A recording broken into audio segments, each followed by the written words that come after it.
呢個咧就係臘味，嗰個係肉片。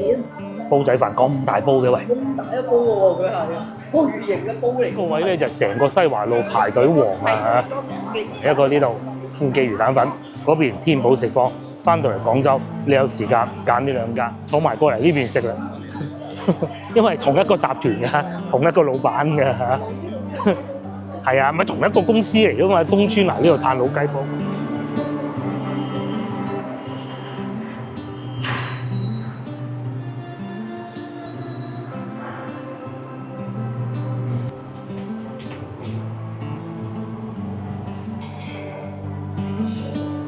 各位觀眾，大家好，今日係星期六嚟嘅，我哋嚟一個好少會星期六，而且咧好耐都未嚟過地方啦。你真係估唔到，就係西華路啦！我哋都好耐未嚟過西華路啦。要去西華路找尋美食嘅咧 ，A 出口出去係一個唔錯選擇嚟嘅。呢度咧係有手扶電梯，雙向嘅手扶電梯，好方便嘅。似乎咧喺我左邊呢度行過去咧，仲有俾輪椅用得到嘅電梯嚟，專用電梯嚟嘅，咁都係一個比較新嘅地鐵站，所以咧佢呢度係啲電梯都幾齊全，唔似話某啲地鐵站，譬如話龍港所咁啦，1號線嚟啦。有幾個位上去都係冇手扶梯嘅。彩虹橋呢個名咧就好靚嘅，起得真係有條彩虹嘅橋喺度㗎。其實就係前面少少嘅啫，就係喺嗰度咯。就喺嗰個角落頭就叫彩虹橋啦。咁呢度最為人熟知嘅就梗係西華路美食街啦。咁我哋今日嚟呢度梗係都找尋美食咯。彩虹橋地鐵站屬於8號線以及即將開始運營嘅11號線，仲有20日不到就會開始運營㗎啦。常廣州地鐵都係2個時間段有新線開通啊，6月28同埋12月28呢2個日子嘅。幾時開啊？好大機會係12月28，其實裏邊已經行緊嘅，佢哋試運行中啊。我哋有個觀眾屋企係啦，嚟到呢度咧，對面仲有一個劇院啊，彩虹劇院係咪叫彩虹劇院啊？彩虹戲院咁啊就可以睇粵曲嘅咯，有得買飛嘅，但係冇以前咁火爆嘅。面前呢度咧就係西華路嘅，西華路美食多，經常會有新鋪頭出現。我哋咁耐冇嚟過，唔知今日又會有啲乜嘢新鋪頭咧？一講就已經見到啦，呢個係烤魚、宵夜、生蠔。個郵局都喺度好多年㗎啦。我記得咧，以前呢個位置有間好正宗嘅桂林米粉嘅，咁啊而家梗冇咗啦。會有啲國企咯，電纜廠啊，呢個係賣老鼠藥嘅，對面仲有嗰啲白蟻藥啊，好多都會揾到呢度。西華路曾經好長一段時間咧，都係好多工廠聚集地嘅。咁咧嗰啲工廠咧，佢係因為廣州嘅輕工業啊，其實幾蓬勃㗎。咁其實當時係好多廠喺呢度，包括佢咧以前就喺呢度翻工嘅，我咧就喺嗰度街過去翻工嘅，都係啲廠嚟㗎。咁當然啦，我哋唔係因為呢個事情喺度認識㗎嚇。咁啊時至今日嗰啲廠遷走晒啦，咁啊做乜嘢咧？第一個西華路呢度就變到好多餐廳啦，又或者呢啲小超市啦。咁原先工廠嘅地方咧，依家就變成一啲公寓啊，又或者停車場咁咯。部分咧又變咗餐廳啦，譬如對面有幾家，第一個我哋好中意嘅偉盞啦，未食過嘅包汁專門店，唔知係咩嚟嘅，同埋永遠都係關住門，話以前喺吉祥路開張，但係我從來都未見過嘅麗林食店啦。嗱呢個嚇。咧就有2個好要好嘅大學同學，其實大家都聽到佢把聲嘅啦。一個喺花都，一個就喺呢度住嘅，住小梅大街嘅。咁花都嗰個嚟到廣州咧，嚟到市區啦嚇。住小梅大街嗰個帶佢過去食。佢哋2個食到讚口不絕咁咯。咁我真係未試過。呢個甜品店亦都開咗一段時間，同埋隔離珍珍反而好似唔算多人喎。其實而家天氣熱嚟食珍珍好嘅，係啊。同埋珍珍以前係好火爆，曾經有一段時間。咁而家都唔係話差咗好多，不過就始終升價咧都比較多，咁啊變咗遊客越嚟越多，然之後本地人係越嚟越少咯。有洋人過嚟啊，大家都睇見㗎啦，嗬。嗰個應該係洋人嚟嘅，爐底池添喎，賣台山嘅喎。以前呢度係有個阿姨，台山阿姨賣粽嘅，而家變咗爐底池咯，同埋賣檸檬茶咯。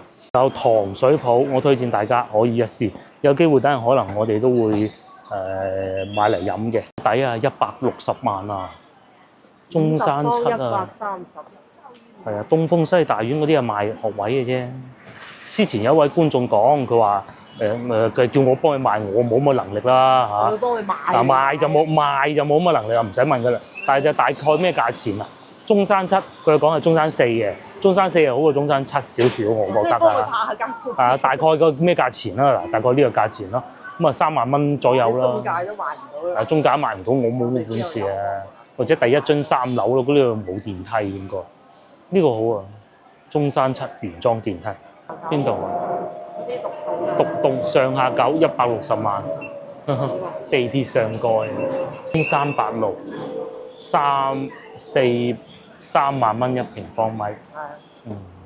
240萬。佢呢啲應該係電梯嘅。肯定係啦。咁啊接落嚟，我哋行入嚟小梅大街行下，呢度有2個市場嘅。咁一個就係呢度啦，呢個小梅大街市場，通常我哋會叫做。咁啊一到放工時間咧就好熱鬧啊！今日係一個星期6嚟嘅，都唔知算唔算放工時間。因為其實有人都係要翻工嘅今日。呢度入去有一個燒烤檔，幾好嘅嚇。不過咧而家就梗係太早啦，亦都冇乜味。呢個燒烤檔叫北京烤鴨，唔係，係北京烤鴨隔離嗰個。呢度又會有幼兒園啦，一啲舊屋啦，有啲車就咁樣停喺裏邊咯。仲有藤枕頭賣，阿姨喺度改衫啦，又或者打返4圈啦。仲有呢度行入去嘉禾御廚都係唔錯嘅。同大家講過，有個舊同事叫阿芬，咁啊大我幾年一個姐姐嚟嘅，就係當時咧我哋喺國企做嗰陣咧，咪要喺糧社嗰度幫手帶團嘅。咁佢係負責呢個項目嘅經理嚟嘅。咁咧佢又教曉咗我去好多吃喝玩樂嘅地方啦。一個就係佢，一個就係南哥。咁啊佢咧就成日帶我喺附近食嘅，嗰間係其中一間咯。咁啊嘉禾御廚，不過我唔記得以前係咪叫呢個名啊，好抵食嘅。發芽有椰寶，哦，出芽先至有椰寶，13蚊一個包開。嘅如果係蓮花咁嘅嘛？差唔上下，有冇味啊？清甜，清甜。哦，冇水啊嘛？有都有水嘅。有，呢隻椰子有椰子水，我哋公司就喺前邊咁行過嚟呢呢度度食飯啊，有時候。有埋倒出嚟啊！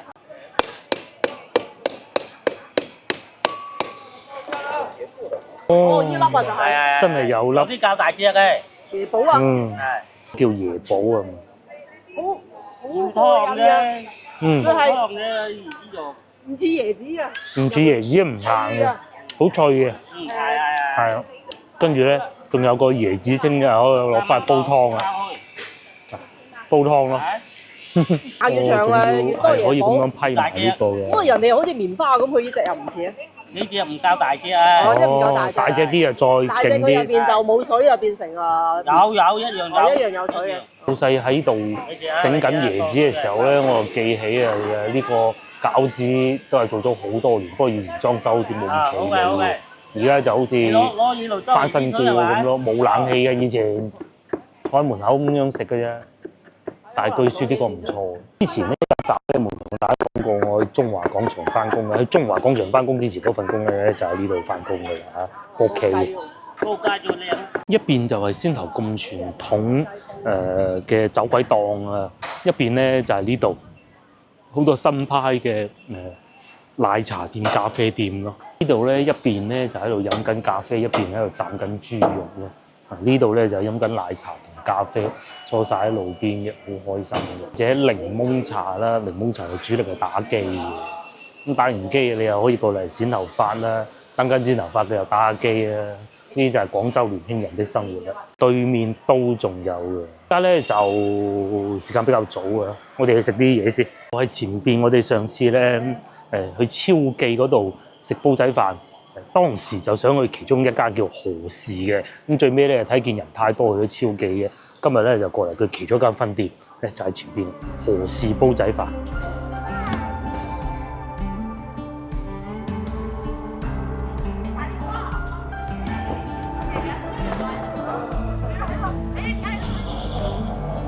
雙拼啊，臘味拼，我唔要臘味。我要排骨拼臘味。你要排骨拼臘味，我要瘦肉片拼臘腸得唔得咧？誒好啊，就咁啊。你有臘啊？臘腸我要，我唔食臘味嘅。你要臘腸。我唔要滑雞，我要瘦肉片。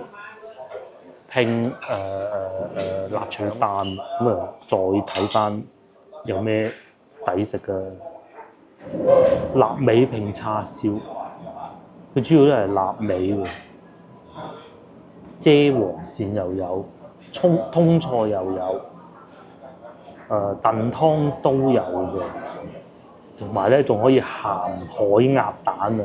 我唔敢食咁鹹嘅。排骨煲仔飯無微辣，滑雞煲仔飯最平啦，18蚊啫。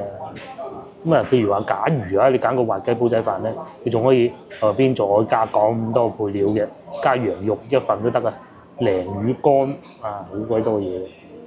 咁我哋又唔搞到咁複雜啦嚇。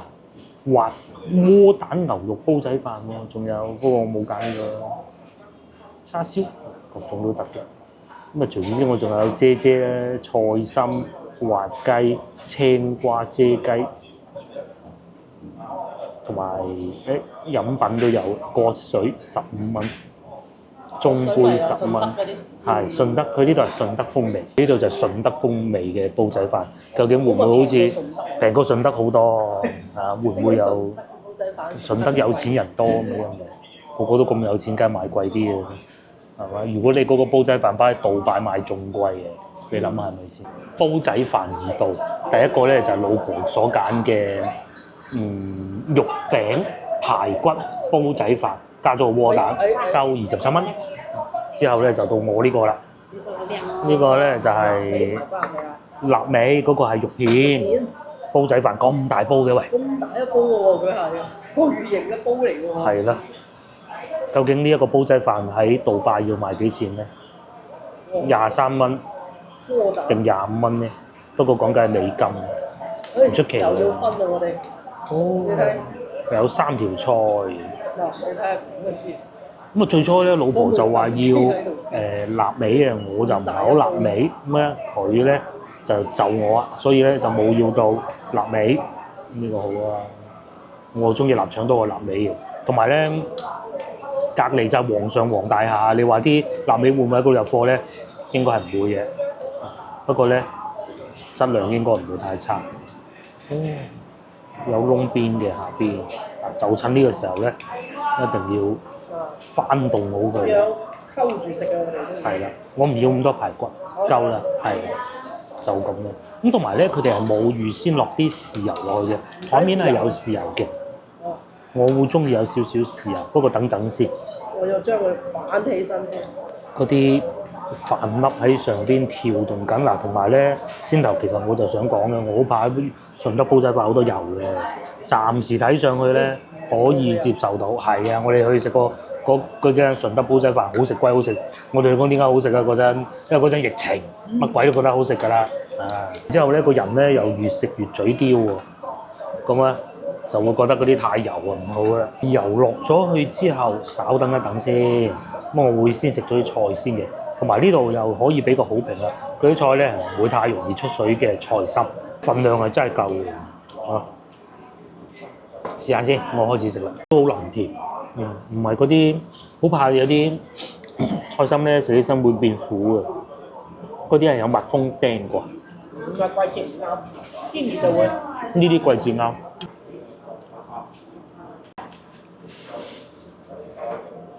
酸啲米粒都幾爽口，有飯焦嘅。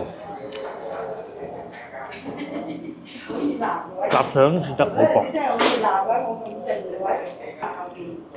個臘腸幾好，係嘛？個臘腸幾好，真係。同埋啲飯係唔算太油。呢個雞蛋咧就冇好急咁樣打散咗佢，窩蛋。啲飯都有柴火嗰啲香味嘅。同埋先頭咧坐喺度咧，見到有個外賣哥哥都坐喺度食。有時候咧，我哋會擔心餐廳啲衞生得唔得啦。咁如果你見到外賣哥哥都食咧，你就知道，都幾好嘅。個肉餅都幾過癮，真係。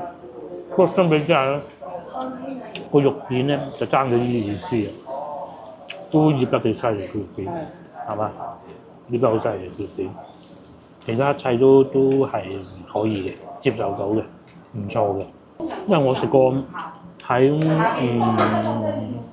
萬興嗰個肉片係我最中意嘅，佢真係做得好好嘅。即係一比之下咧，有啲失色咯。不過臘腸幾好，食飽飽啦。大家睇上嗰一點，嗰個廣州煲仔飯同順德煲仔飯，你搞得講？唔係，你唔好咁樣講。係要首先咧，佢個臘味係真係，臘腸係真係好好，啲飯都好好。但係咧，始終咧，佢已經好克制啊，同我哋食過嗰啲順德煲仔飯落油呢一部分。啲米幾靚？啲米好靚，係。但嗰個肉咧就真係普通。係啊。真係唔夠講普通。係啦，就係咁咯。即係梳打粉落得都。呢樣嘢咧，梳打粉要好克制啊。好克制。因為你唔同以前啊，你冇肉味嘅就餐。因為而家首先而家啲豬肉就平咗咁多啦，其實唔需要喺呢度嚟落功夫啊。係啊，唔使話落功夫，你可以買啲靚嘅部位。係啊，少啲咪少啲咯，就係咁啦。咁啊，肉餅啊，排骨啊，肉餅都仲可以啊，排骨同埋嗰個肉片就差啲啦。咁啊，我中意廣州煲仔。廣州煲仔飯啊，超記啊！即使話廣州嘅煲仔飯咧，都係中意啲啊。呢三間萬興、超記同埋芳村嗰個叫咩名啊？銘泰呢三間啊，基本上就唔會太差㗎啦嚇。順德嘅咧就唔係油多，唔係就貴，一唔係就總會係揾到啲唔習慣嘅地方啦嚇。咁啊，我哋繼續行啦，前邊呢度康王路，往右轉咧就我哋好耳熟能詳嘅陳家祠廣場，我哋去嗰度啦。係啦，而家非常之飽，我哋揾啲甜品食下，或者條路度行下先。咁啊喺條路上邊咧，見到好多人咧，都係拎住啲食物啊行去咁嘅咯。咁我哋會喺前邊嗰度呢條康王路啊，嗰度往右轉。咁啊，我哋都食過西華路好多鋪頭㗎啦。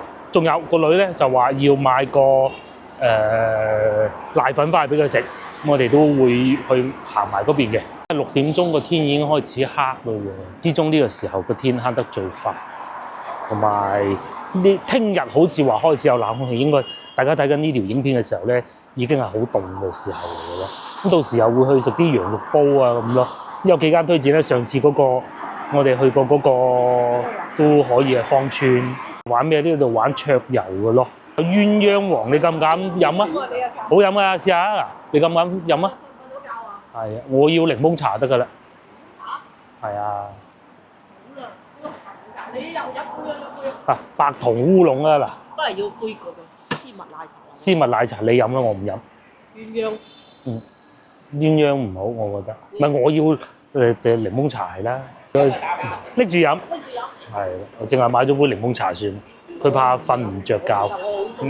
佢好中意飲檸檬鴛鴦係嘛？奶茶都係中意嘅。唔好啊！呢啲好濃味嘅。呢個鴛鴦皇世家嘅奶茶，一睇個樣知好飲啦。係啊，上次我哋喺北京路飲過。好大，好夠味。價錢唔算平，但係落足功夫。夠晒味，無論嗰啲咖啡奶茶都好。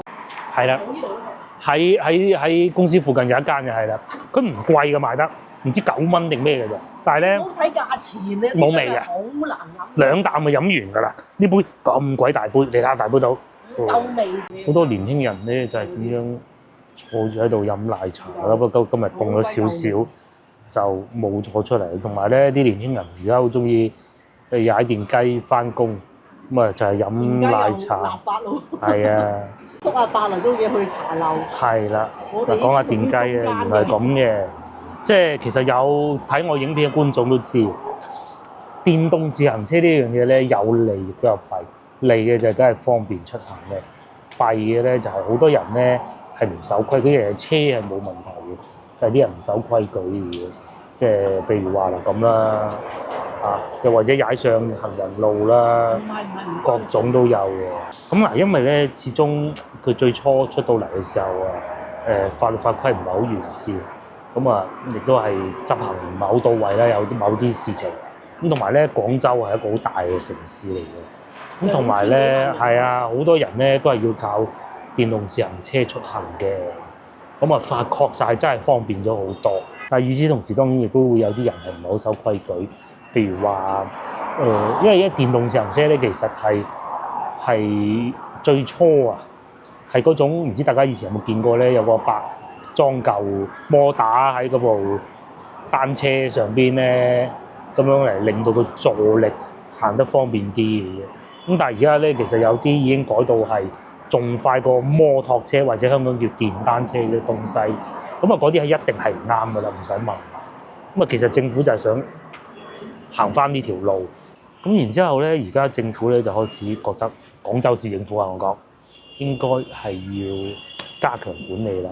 譬如話加強咧罰則啦，唔俾佢哋改得太快啦。因為好多時候咧，問題都就係出喺改裝嗰度嘅啫。改裝咧，佢係會令到架車着火啦，係啊，又或者撞親人啦。咁你有冇聽過踩單車會撞親人，撞到好嚴重？係好少啊，唔係講冇。希望用電動自行車嘅人又用得其所之餘，又唔好影響到原先正常有嘅生活咯。但係咧，我哋最怕一樣嘢就係火燭嘅，其他咧都係可以忍受得到嘅。接落嚟又開始到西華路美食啦，咁啊咧嗰啲小販就全部走晒出嚟，即係並而咧就好似啲小販咁。你話合唔合法？我可以同大家講，面前冇一個係合法嘅。咁但係點解佢會存在咧？存在就係有道理㗎。點樣又唔好影響到原先正常嘅商戶之餘，佢哋又揾到食咧？咁啊呢個係考驗管理部門嘅一個難題嚟嘅啦，係一種藝術嚟嘅。正如好似西華路咁，如果冇咗呢啲我之前所講嘅無牌小販咧，咁咧其實係冇望㗎啦。但係咧有啲咧唔守規矩㗎啦，啱先嗰條契弟爭啲撞到我，其實我係真係好討厭㗎。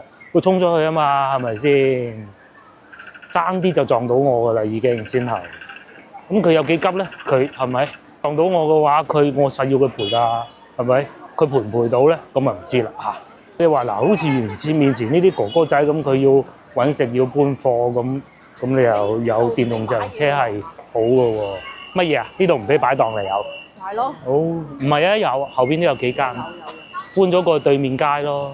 例如好似嗰啲走鬼檔咁，你話佢係真係令到西華路變旺咗嘅喎，呢個又係真嘅。咁但係如果你話食到人個肚又壞，又搞到原先已經係俾咗錢嘅商戶生意都冇埋，咁梗係唔得啦，係咪？咁啊同樣道理嘅電動自行車，我覺得都係嘅啫。後咧我睇社交媒體嘅小紅書，咁咧就講有一個人，佢梗係覺得自己有道理啊嚇。佢話：我停咗部電動自行車喺邊度咧？先頭我咪話有班年輕人坐喺度飲奶茶嗰度好舒服嗰個位置咧。咁喺嗰度，咁佢話佢聲稱自己係咬親隻腳，所以就擺咗嗰度。但係佢咧已經阻住咗嗰個人哋個鋪頭做生意啊。係啊，嗰度係一個茶樓嚟嘅，咁咪鎖佢車咯，係嘛？咁最尾佢好啦，佢隻腳好翻啦，佢落去點解鎖我車？咁啊發覺社交媒體話嗰個好惡啊咁但係你唔諗下人哋交正租金，你咁樣做啱唔啱咧？咁佢梗係覺得自己係啱㗎啦，係咪？佢就係呢啲人咯。但係咧，又好似呢啲走鬼檔咁，如果冇走鬼檔，好老實講嚇，至少呢家就冇咁旺㗎啦，最起碼。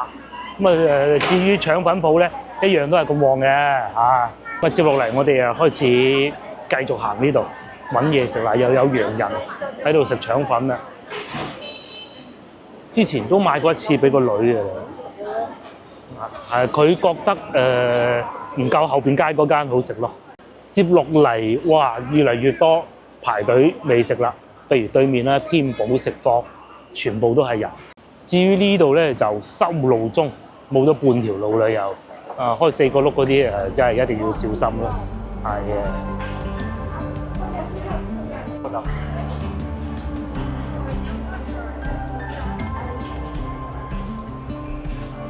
呢度幾好，唔會太甜。咁同埋咧，呢度嘅西華路奇景之一啦。咁樣坐住，究竟等到幾時咧？呢度仲有28張台。試諗下佢哋要食幾耐嘢啊？先啱啱夠6點有排等啦。再等唔到就喺隔離富記魚蛋食碗魚蛋粉都得。呢樣係咁多人嘅，同大家講啊，其實咧社交媒體上邊咧富記魚蛋咧都經常被人詬病，又話遊客多，咁啊一樣係咁多人。幾好生意。呢個位咧就成個西華路排隊旺啊嚇！一個呢度富記魚蛋粉，嗰邊天寶食坊。翻到嚟廣州，你有時間揀呢兩間，仲開咗一個冰室。以前呢度都有煲仔飯食嘅，數碼煲仔飯啊，好勁嘅。意思即是話佢嗰啲煲仔飯咧係set 好晒時間咁樣嚟煮嘅咯。到依家咧就已經變成咗個茶餐廳啦，大雞髀咁嘅喎，19蚊。呢度仲有趣，大家知唔知呢度賣咩？賣牛奶啊，係呢種自助買牛奶啊。又或者買書咯，呢啲係報刊亭嚟嘅，即係以前賣報紙啊，咁啊賣報紙而家有鬼人買報紙咩係嘛？咁點辦咧？即時改變啦，就變成呢個賣牛奶嘅。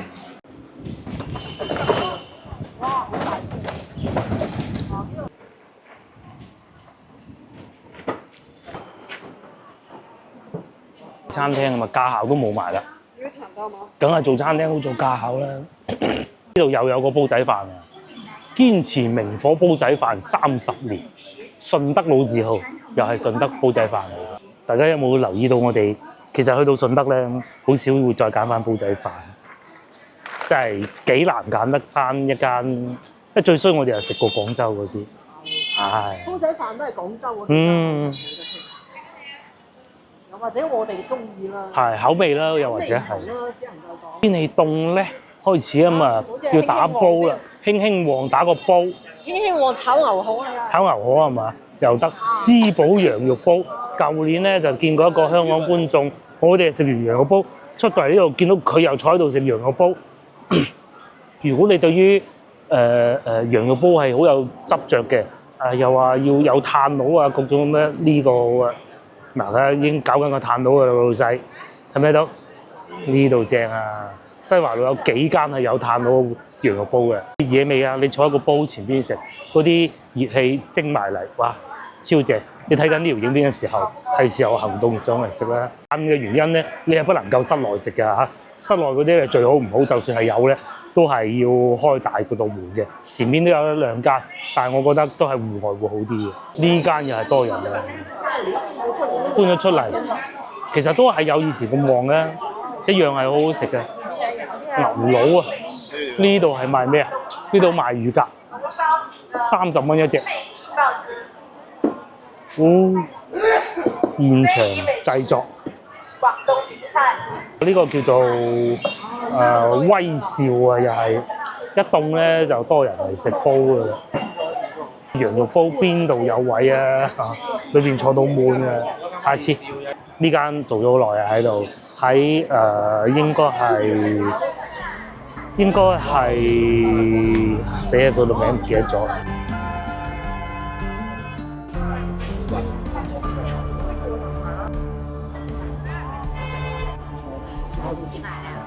佢哋食得幾開心嘅後生，後生嚟廣州咧就除咗去天河嗰啲之外咧，都中意嚟西華路，咁係一件好事嚟嘅。至於我哋咧，又嚟買少少餸先啊嚇，買啲西洋菜煲豬骨，聽日食，唔好晏嘅啫。依家係6點3個字嘅，仲冇嗰啲咩？應該有嘅。平時7點幾都有啦。我會買個飯盒。加點辣是吧？好辣。夜晚黑仲熱鬧啊！有平有靚。又平又靚啊！呢8隻，10隻啦，10隻。到夜晚收工時段又再平啲嘅，5蚊一個，10蚊送2。而家買生菜好食，2蚊一斤。天氣凍，落雨水少咧，啲菜就比較容易冇咁容易爛啦。咁啊，所以咧價格又唔算係太離譜嘅。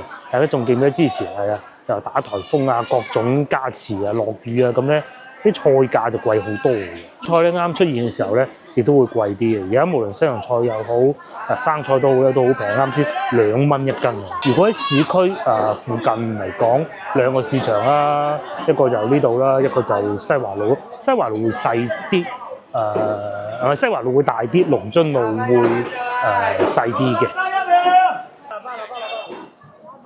你話煲湯唔煲汁買豆骨，大家嚟到西華路市場咧，最不容錯過，我認為係呢一個。咁你話好似我哋咁嚟到市場買菜就不切實際啊！你攞翻香港咩笑死人啊！但係咧，你可以嚟呢度買斬料，攞翻你嘅酒店食。4點鐘啦，啱到貨，筒骨係咪13蚊？好。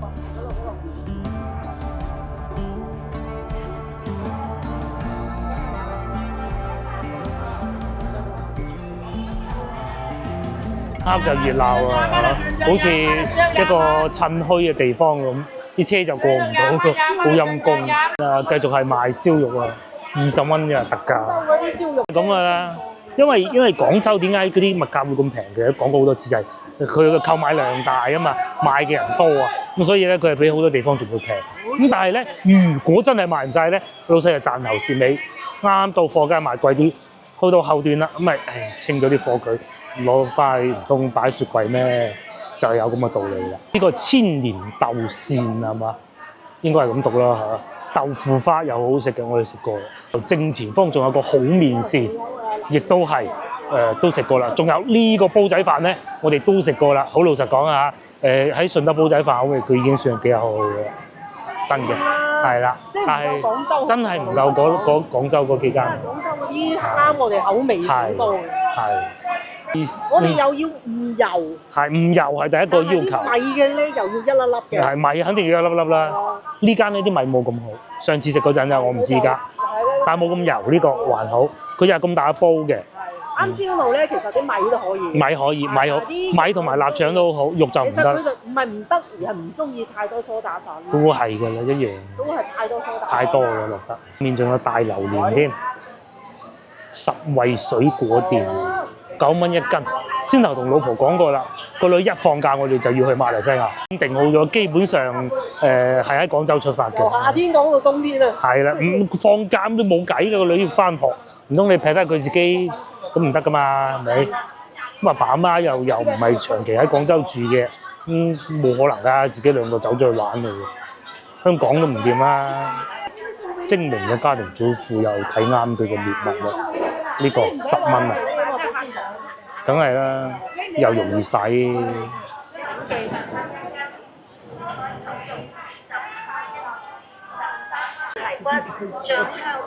仲有我哋又翻嚟西華路呢一段好熱鬧啊！呢度咧嗱，首先第一個對面嘅生煎包，同埋生煎包隔離又開咗間飲奶茶嘅生煎包，火爆到長期都係咁嘅。其實我食過啦，點講咧，係好大嘅。你話第一啖食落去都係好食，但係冇嗰種衝動話，下次一定要再經過買先，冇咯。啲餐廳真係越開越多。我哋過馬路睇下，呢度就大排長龍。其實我都未見過佢唔排隊，有啱開門嗰陣，我試過有一次啱開門嘅時候嚟到呢度，咁啱有2份啊，啱整好嘅，食過。第一次食係覺得幾過癮嘅。正如司徒所講，冇話想再食多次嘅衝動嘅。依家咧，老婆又快啲去買奶粉俾個女食啊！我哋行快啲。呢個記錄魚生都冇賣啦，呢個，哎呀，真係變化得快嘅。反而呢個百搭嗰個做得最耐，同埋仲有呢個又係，但係呢個咧就係我唔敢帶啲東莞同學嚟食嘅咯。係啊，就實笑死我嗰種嘅。麵城醒煎餃咧，我都係好中意，要坐出嚟門口食嘅。都未食得晒西華路，有幾間長期排隊嘅都冇辦法等得掂。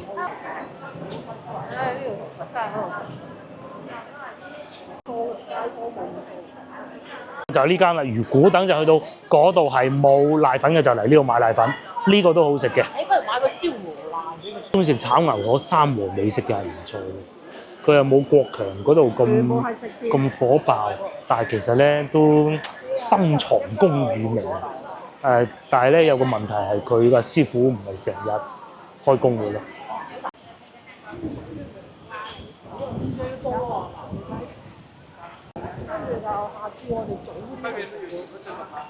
東川飯局姐榴蓮鴨煲雞啊，咁火爆又係坐晒出門口啊！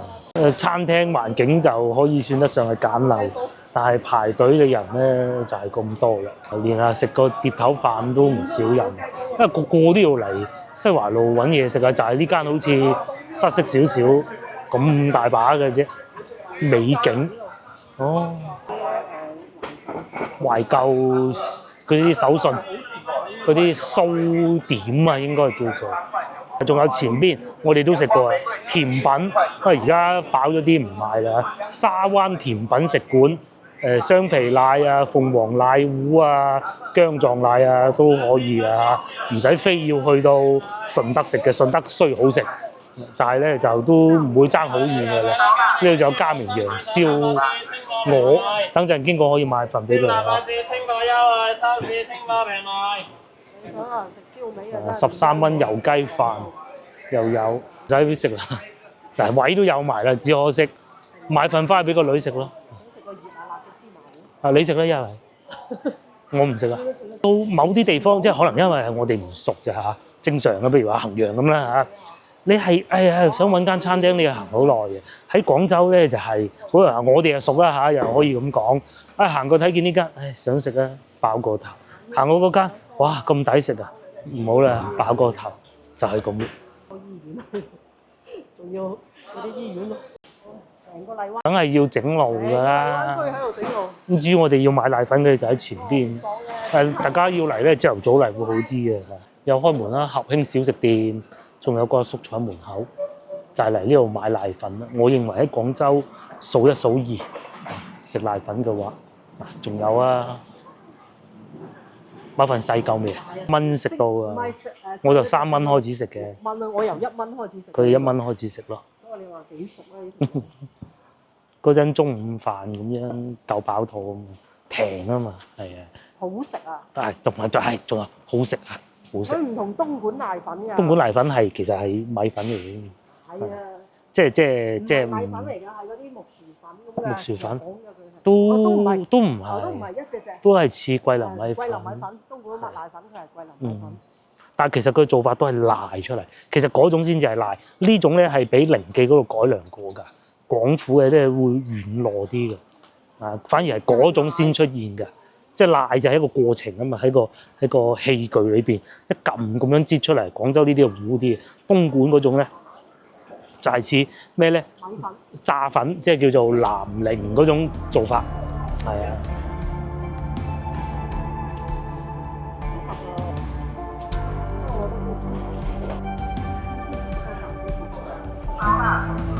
翻嚟嘉明羊睇下有冇啲特價燒雞要買俾個女食，似冇喎。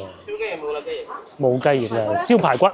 燒雞翼賣晒啦。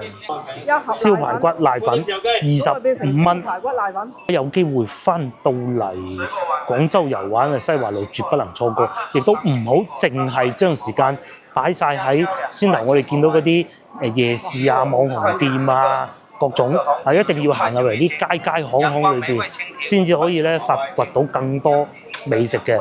譬如佢淨係講先頭嗰幾個炭佬雞煲就已經係不得之了啦。有3間我見到，後裏邊仲有一間嘅。正如上一集所講，如果你哋翻到嚟咁行喺超市買啲水果，買支水、買啲嘢飲都得啦。咁啊呢度咧嗱，仲有呢個燒臘店雞煲，咁大個雞煲，呢度可以坐滿人嘅都。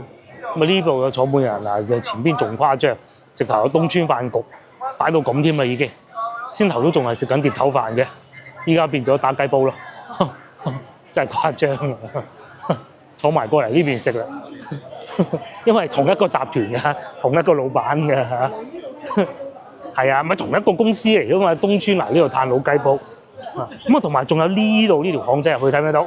仲有威少雞煲係一樣嘅，頭先我哋喺西華見過嗰個，又係唔係呢間？唔係呢間，好多間西華路。因為西華路咧炭佬雞煲呢樣嘢咧，你總唔能夠喺室內食噶嘛，真係唔掂嘅。就算佢開咗個門，一定係戶外嘅。咁啊，西華路係最多呢種嘅。今日食雞煲好啊嚇，下星期留翻下星期。繼續出咗嘢。年輕人就係咁嘅生活，其實我以前都係嘅啫。咁啊，之前有一集咪同大家講過，我哋喺中華廣場啊，又或者喺磨碟沙嘅時候咧，咁啊星期六朝頭早要翻工嘅。咁好，聽個老細講完半晝，中午收工噶啦，即係有少少似香港人咁噶。晏晝唔知去咗邊噶啦，咁啊，巡鋪收錢，總會有啲理由啦嚇。跟住去踢波，踢完波咁啊點做咧？就係雞煲。天氣凍就雞煲。咁啊南哥帶住我哋去啦。天氣熱咧就遮煲，遮煲咧即係室內嗰啲有冷氣嘅最緊要。天凍咧就呢啲。咁啊坐喺路邊，通常嗰陣咧就因為喺芳村踢波啊，有時候可能會去滿記咯，係啊滿記咁啊熱鬼啦啦，抹住啲汗，有啲人仲無上衣添，咁樣喺度嚟食嗰啲粥咯，啜田螺咯，就係咁樣先過癮㗎嘛。當時咧我哋係未嚟過西華路嘅嚇，吳哥咧就海珠區人嚟嘅，就帶我哋經常去海珠區嗰啲。咁而家咧其實有好多間我都唔記得晒嘅，又或者已經疫情啊咁啊各種原因係轉咗老闆咯。又係雞煲，廣州食雞梗係好咧，全部坐滿，唔好以為個門口咁細啊，其實裏邊坐到滿啊嗱。呢度就唔係炭佬嚟嘅，室內咁樣唔炭佬得㗎嚇。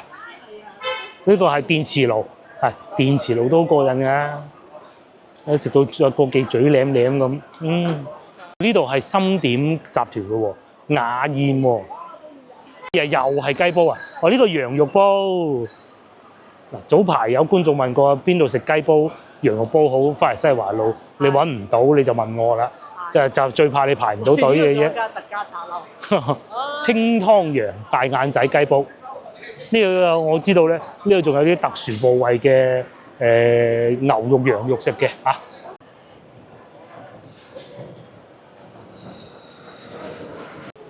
係嚟㗎，係咪紅酒嚟㗎？定係5折。飲茶又有，又有飲茶喎今晚。係啊，喺廣州邊度冇嘢食嘅啫。係咯，你食得最緊要你食得落，咧就係大名鼎鼎嘅西華路，接近人民路嗰個方向啦嚇。